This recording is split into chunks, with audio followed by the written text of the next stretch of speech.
The court would have requested of us that we file a substantive claim to the matter. In the interim, the court would have stated that the status quo as it is at this point in time should remain.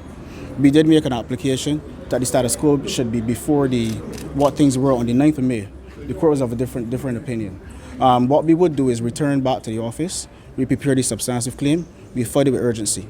My client verily believes that we have a strong claim, and we do believe that we have a strong claim. And the claim will be adjudicated before the court, and not necessarily with respect to in the public. That's not really claim should be adjudicated. With respect to the institution in question, my client is a 57-year-old veteran of the institution. He cares about it, he loves it. It's almost like a child to him.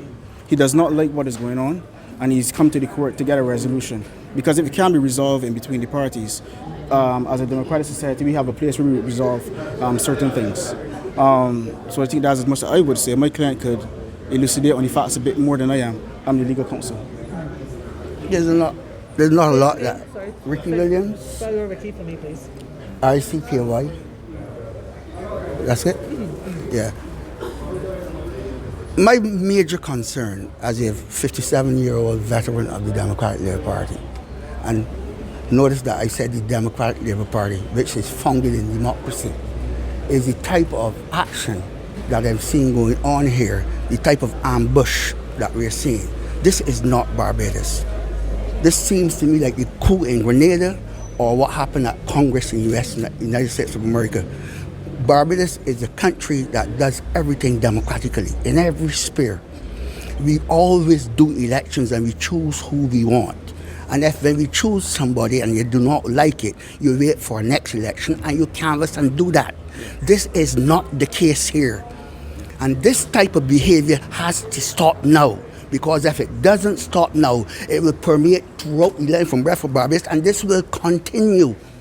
Because we have a way of continuing things, starting things and continuing. This is disgusting behavior. 2 years of elections in the Democratic Labour Party to elect officers. Dr. Yearwood and Stephen Blackett were re-elected by the populace of the Democratic Labour Party. Re-elected. If there's anybody that wants to have the leadership of the Democratic Labour Party, they will go through that process, or they should go through that process. We had no right here bringing this party to disrepute and shame because of that ignorance. And it has to stop, and it has to stop now, because our children has to understand that Barbados is a democratic society, and it has to remain like that.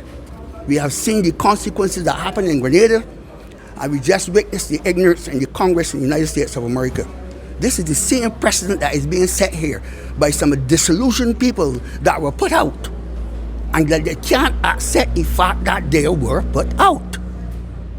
So they think they're saying Latin via armies, but take it by force of arms. And we cannot allow that to happen. If there's a next election and they vote out Dr. Yearwood, that is how it is. And I will support if they put in you tomorrow, I'll support you, come then. But it has to be done the right way. Thank you very much. Thank you. And there's one more thing I would say. I think we should all take into mind what is the issue here. The issue here that there were elected members to certain councils within the party. And these elected members were suspended by persons that were not elected to those particular offices in the party.